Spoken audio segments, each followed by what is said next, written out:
গুলশানের কালাচাঁদপুর এলাকার একটি ভাড়া বাসা থেকে সাদিয়া রহমান মিম নামে এক তরুণীর গলাকাটা মরদেহ উদ্ধার করা হয়েছে।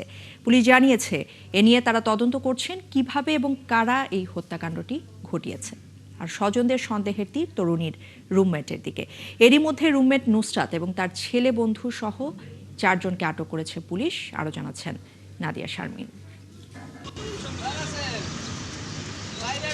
গত শনিবার দিবাগত রাত 12টার পরে গুলশানে পশ্চিম কালাচাঁদপুরের একটি বাসার দ্বিতীয় তলা থেকে সাদিয়ার মরদেহ উদ্ধার করে পুলিশ। পরে ময়নাতদন্তের জন্য শহীদ সোহরাওয়ার্দী মেডিকেল কলেজ মর্গে পাঠানো হয়। সেখান থেকে আবার পাঠানো হয় ঢাকা মেডিকেল কলেজ হাসপাতাল মর্গে।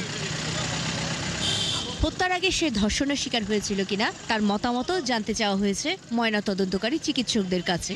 এদিকে নিহতের স্বজনরা জানান, দুদিন ধরে ফোন ধরছিলেন না সাদিয়া। 2 দিন যাবত তার কোনো খোঁজ পাচ্ছিলাম না। খোঁজ না পাওয়াতে আমরা তার যে বড় বোন উনি তার বাসায় গেছে। বাসায় যাওয়ার পর দেখে যে বাসার তালা, বাহির থেকে তালা দেওয়ার পরে তার সন্দেহ হয়েছে যে ভিতরে যেহেতু লাইট জ্বলতেছে তাহলে অবশ্যই কিছু একটা থাকতে পারে।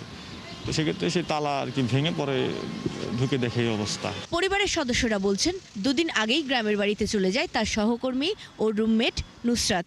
খুনের ঘটনাটিও সেই সময় ঘটায়, তাকে সন্দেহ করছে পরিবার। একটা ছোটখাটো ঝগড়া বা বড়সড় ঝগড়ার কারণে উনি বাসা থেকে বের হয়ে যাওয়ার পরে এই অঘটনটা ঘটে। এখন আমরা প্রথম সন্দেহ তারে করতেছি এবং তারে আমরা খুঁজে পাচ্ছি না এখনো।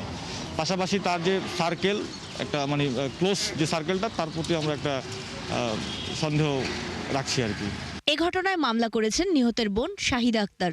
সাদিয়ার গলাকাটা ছাড়াও শরীরের বিভিন্ন জায়গায় ধারালো অস্ত্রের আঘাতের চিহ্ন রয়েছে বলে উল্লেখ করে অভিযোগ আনা হয়েছে অজ্ঞাতনামা আসামিদের বিরুদ্ধে।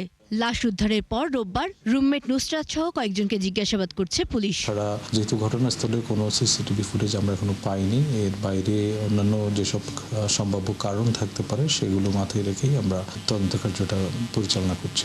16-17 এই 2 দিনের যে কোনো একটা দিনের ঘটনা। দ্বিতীয় স্বামীর সাথে 8 মাস আগে বিচ্ছেদের পর থেকে এই বাসাতেই থাকতেন সাদিয়া।